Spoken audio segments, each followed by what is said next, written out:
News, सच जरूरी है।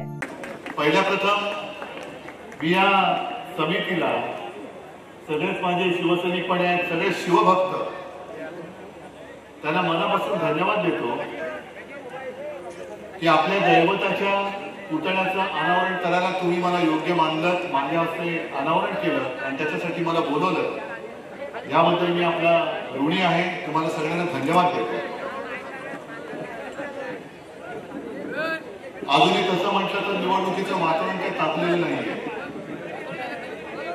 मुंबईमध्ये मला काही जण म्हणतात की अजून काय पेटत नाही हो। म्हटलं जरा थांबावं, जेव्हा पेटेल ना तेव्हा भिजवायला वेळ लागेल, म्हणून जरा धीराने पेटू द्या। फटाके फोडायला दिवाळी बाकी आहे। मी भाषणाला सुरुवात करण्यापूर्वी रामटेककरांचं अभिनंदन करतोय, त्यांना लाख लाख धन्यवाद देतोय। तर तो चोर आहे पण तो माझ्याकडे आला की साधुसंत झाला। ही कुठली तुमचं हिंदुत्व कुठलं? हे हिंदुत्व मला मान्य नाही। हे भाजपचं हिंदुत्व नाही, हे खोटांड आहे। आणि हा भले जरी रामटेक मतदारसंघ असला तरी नागपूर आहे, नागपूर म्हणजे संघाचं मुख्यालय। या नागपूर मधलाच मी संघाच्या मोहनजींना विचारू इच्छितो की मोहनजी, आम्ही तुम्हाला हवे ते लोक भाग सोडा, पण ज्या पद्धतीने आज भाजप त्यांचं हिंदुत्व खेळायला करतंय ते हिंदुत्व तुम्हाला मान्य आहे का? सगळे आयात करतायत, भ्रष्टाचारी घेत आहेत, गुंड घेत आहेत, कुंड घेत आहेत। ही तुमची भाजपाची संकल्पना आहे, ही तुमची हिंदुत्वाची संकल्पना आहे, तर सांगून टाका मुख्यमंत्री। कारण काय झालेलं हा विदर्भ आहे, या विदर्भामध्ये संत्रा आणि कापूस, शेतकऱ्याची हालत विचारूच नाही। एक तर संत्र्याला आता बांगलादेशाने आयात दर वाढवलेला आहे आणि आयात शुल्क, म्हणून इकडे संत्र्याचे कोण शेतकरी असतील त्याला विचारतो तुमची हालत कशी झाली आहे? बेकार, बरोबर ना? कापूसवाले कोण आहेत का? कापूसची हालत कशी आहे? आणि आता भाजपची हालत कशी झाली माहितीये का तुम्हाला? कारण संत्र्याला तो एक डिंक्या रोग येतो ना, कुठे पोखरतो? फळाला। तसा भाजपला आता एक दाढीवाला डिंक्या रोग झालाय। टीव्हीवरून सांगणार असतील हे गरीबास तरी माझी जनता त्याला घरी बसते। या लढा माझा नाही, हा लढा केवळ पवार साहेबांचा नाहीये, नुसता काँग्रेसचा नाहीये, हा लढा आपल्या सगळ्यांचा आहे। 180 असा विचार करा की शिवाजी महाराजांना तुमच्या गावामध्ये अवतरले आणि ते त्यांच्याकडे बघतायत की अरे तुम्ही काय करताय, माझं नुसतं पुतळं उभारताय? जी पण जे तेज तुमच्या भंगांवर टाकलेले आहे त्या तेजाला तुम्ही जागता आहात।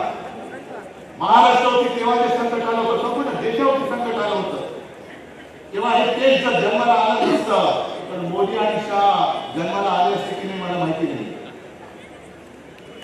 आज ते जन्माला आले याचं कारण छत्रपती शिवाजी महाराजांनी ते जे संकट होतं, सीतानी संकट होतं, ते एकट्या महाराष्ट्रातल्या या दैवताने रोखलं, म्हणून आज हे दिल्ली बघू शकताय। आणि आज दिल्ली आम्हाला डोळे उघडून दाखवतात। ही माझ्या महाराष्ट्राची कला एवढी कमकुवत जनता वाटते की काय? जनता कमकुवत नाही। आणि मी आज सांगतो या तुमच्या सगळ्यांच्या साक्षीने किंवा तुमच्या वतीने सांगतोय, जर पटत असेल तर हो सांगा, हात वर करून नसेल तर नाही सांगा की आज मी त्या दिल्लीवाल्यांना सांगतो, मोदी आणि शाह सांगतो की तुमची भीक आम्हाला नको, आम्हाला आमच्या हक्काचं पाहिजे। आणि स्वाभिमानी आहोत, आम्ही शेतकरी आहोत, आम्ही कामगार आहोत, आम्ही शिवरायाचे मावळे आहोत, आमच्या मनगटामध्ये जोर आहे, आम्ही हक्काचा दाम आम्ही मागतोय। तुमची फुकटची जी गद्दाराची कमाई आम्हाला नकोय, त्याच्यातलं एक पैसा सुद्धा माझ्या घरामध्ये येणार नाही, हे सगळं तुम्ही जर हात वर करून सांगाल। आणि जो कोणी उमेदवार सुनील तुम्ही सांगितलंय, खासदार साहेब तुम्ही पण बोललात की रामटेकची जागा आम्ही सोडली, तुम्ही निवडून आणले।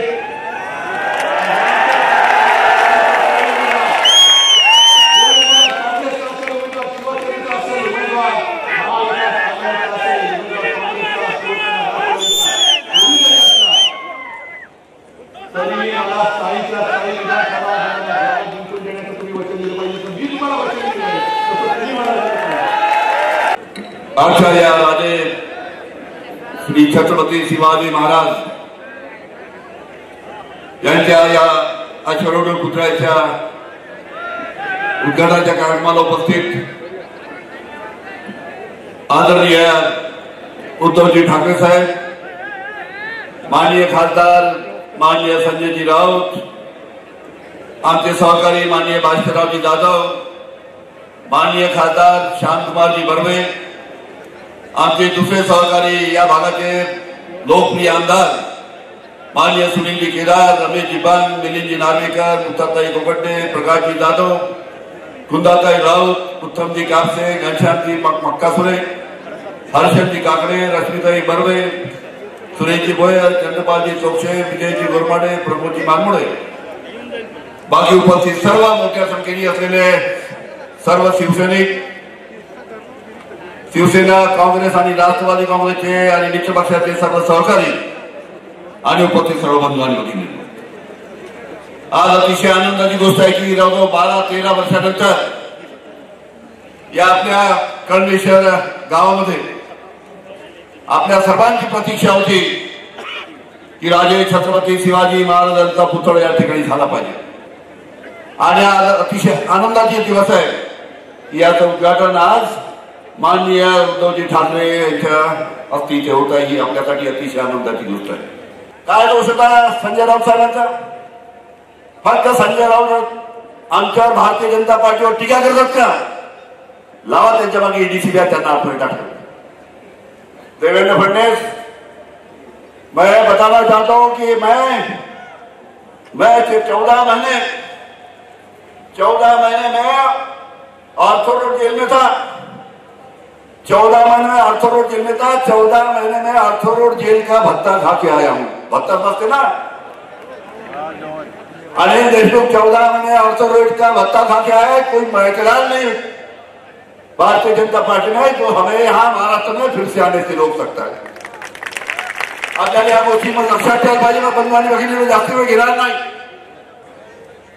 आमच्या पक्षामध्ये आम्ही तुला मंत्री करू। मी त्यावेळेस सांगितलं होतं देवेंद्र फडणवीस, मी असे कोणावरही खोटे आरोप करणार नाही। तुम्हाला जे काही करायचं ते कारवाई माझ्यावर करा, ईडी लावा, सीबीआय लावा, तुरुंगात टाका। ज्या दिवशी मी उद्धवजी ठाकरे, आदित्य ठाकरे आणि आमच्या लोकशाहीच्या महाविकास आघाडीच्या काही नेत्यावर आरोप करण्यासाठी त्यांना नकार दिला, त्याच्या दुसऱ्या दिवशी माझ्या घरावर सीबीआयची पहिली रेड पडली। पण मी यांना घाबरलो नाही। त्यांना सांगितलं तुमच्या धमक्यांना मी घाबरना है। अनिल देशमुख जिंदगी में जेल में रहेगा लेकिन किसी के ऊपर झूठा आरोप नहीं करेगा। आणि म्हणून मला 14 महिने त्या निमित्तानं जेलमध्ये जावं लागला। पण हायकोर्ट आणि सुप्रीम कोर्ट जशी चालीवाल्यांच्या कोर्टाने न्याय दिला, आता हायकोर्ट आणि सुप्रीम कोर्टाच्या वरती कोणतं कोर्ट आहे का? आणि अशा पद्धतीनं हे ईडी आणि सीबीआयच्या माध्यमातून धमकवण्याचं काम करताना भारतीय जनता पार्टी करते आहे। ही सुद्धा गोष्ट आपण सर्वांनी लक्षात ठेवावी अशी आपल्या सर्वांना विनंती करतो। आणि या ठिकाणी इतक्या मोठ्या संख्येने आपण या ठिकाणी उपस्थित झालात। एक अतिशय चांगला कार्यक्रम या ठिकाणी शिवसेनेतर्फे आयोजित केला, त्याबद्दल शिवसेनेच्या, काँग्रेस आणि राष्ट्रवादीच्या सर्व सहकार्यांचे मी मनपूर्वक आभार मानतो। आपल्या सर्वांना या ठिकाणी अतिशय मनापासून धन्यवाद देतो आणि माझी 2 शब्द संपतो। धन्यवाद। नमस्कार, मैं हूं Abhishek Bachchan. Keep watching MNS news.